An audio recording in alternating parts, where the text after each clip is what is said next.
On a eu 3 tirs directs de RPG sur notre engin. 2 sont passés à côté et au-dessus.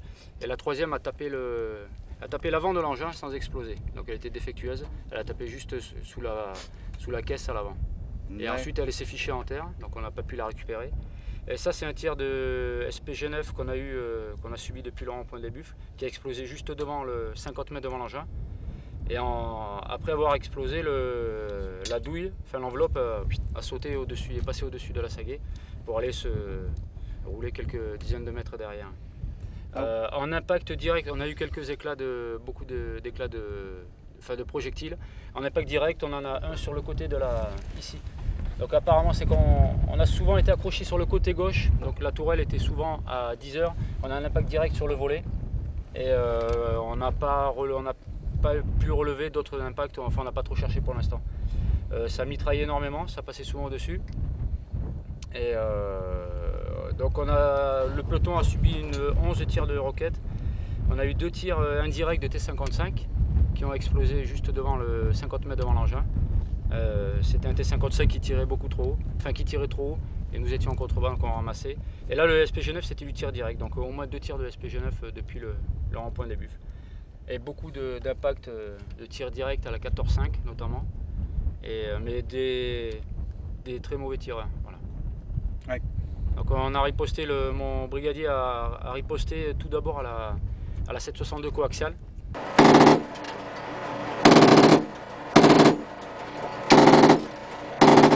Qui est très précise, qui a été assez appréciée notamment par les fantassins le lendemain pour la précision dans des lisières. Et on a tiré ensuite de l'obus fumigène sur le rond-point des Buffles, pareil pour les masquer, ils nous saturaient de 14.5. Et enfin on a tiré un obus explosif sur un tireur, le tireur qui avait manqué, qui nous a touché avec sa roquette, qui a été détruit à 200 mètres à l'explosif. Voilà, de chaque fois les tirs ont été très précis. Bon, c'était du tir à 600 mètres pour le fumigène et à 200 mètres pour l'explosif. Alors nous étions sous blindage, c'était très facile pour nous. Mais vous verrez tout à l'heure mon groupe d'investigation qui eux étaient débarqués des véhicules, n'ont pas eu le temps de faire des pauses de combat parce qu'on a été mis en place à 6 h du matin, les combats ont commencé 2 heures après. Et eux étaient derrière des plaques de béton ou derrière des arbres et quand ça a bombardé et que ça a mitraillé, bon, ils faisaient au mieux pour riposter, mais c'est surtout le comportement des légionnaires qui font qu'ils tiennent au combat. Et beaucoup d'entraînement pour les faire, c'est vrai, pour les faire tenir.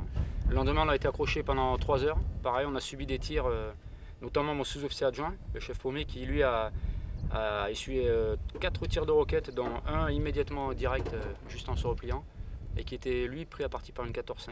Et là, pour la défense de l'aéroport, on était en défense ferme.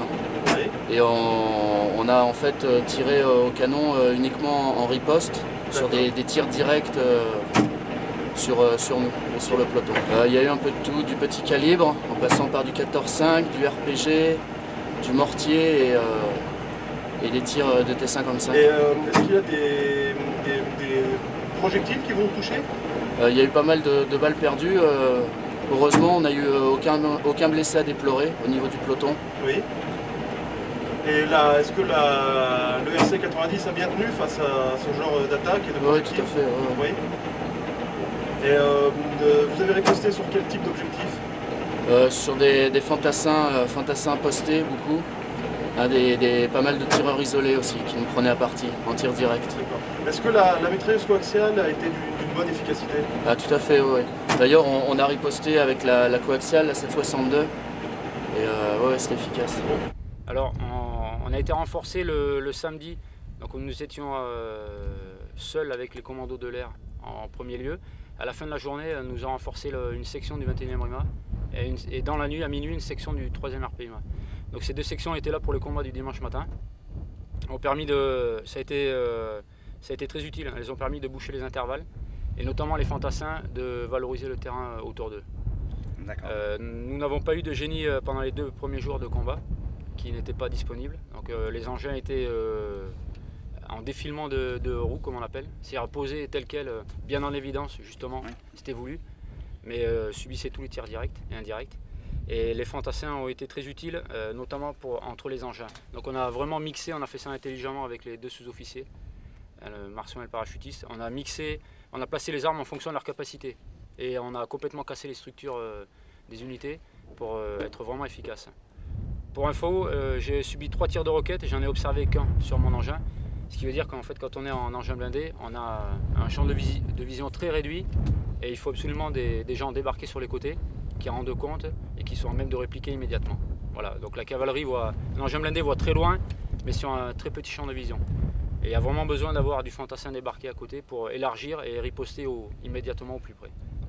Voilà, d'accord. C'est un supplément de protection? Oui, on a été, on attendait le lundi matin un assaut de l'aéroport. Les rebelles avaient déclaré qu'ils voulaient prendre l'aéroport et la plupart des tirs venaient de la gauche. Et c'est un moyen de fortune qu'on a trouvé. Quand on l'a fait, on a pensé au côté utile et pas trop à l'esthétique. Donc comme je vous l'ai dit, le dimanche soir, on nous a annoncé que les rebelles arriveraient le lendemain matin. Et c'est là qu'on a eu les moyens du génie. Et toute la nuit le génie de l'air a fait des embossements pour l'infanterie, pour les engins blindés. Et on s'est mis en place, nous, à 5 h du matin. On a continué à valoriser tout ça, à prendre tout ce qu'on pouvait pour nous protéger, les grilles. On a vraiment démonté l'aéroport. Les marsouins et les paras ont valorisé aussi leur poste de combat. Et tout ce qui pouvait nous protéger sous la main a été bien utile et on les attendait là de pied ferme cette fois, parce qu'on était embossés et là on était prêts à tenir.